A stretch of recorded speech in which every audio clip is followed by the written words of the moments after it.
Instagram. Passava una a una amb molta cura les fotos d'Instagram i hi posava cors a cop de dit, quan de sobte va veure el perfil d'un noi.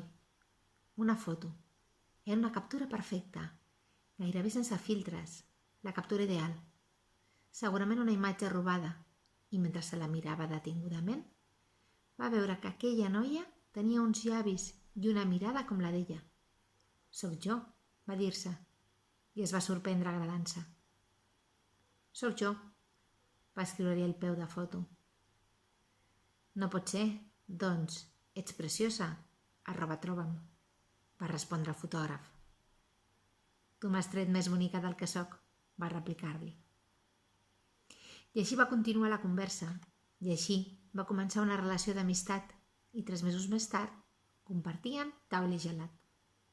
Ell, però, mai no li diria que feia un any que la coneixia, que s'havia enamorat i que havia muntat tota una estratègia que culminava amb el petó que ella li acabava de donar amb Instagram l'havia enamorat.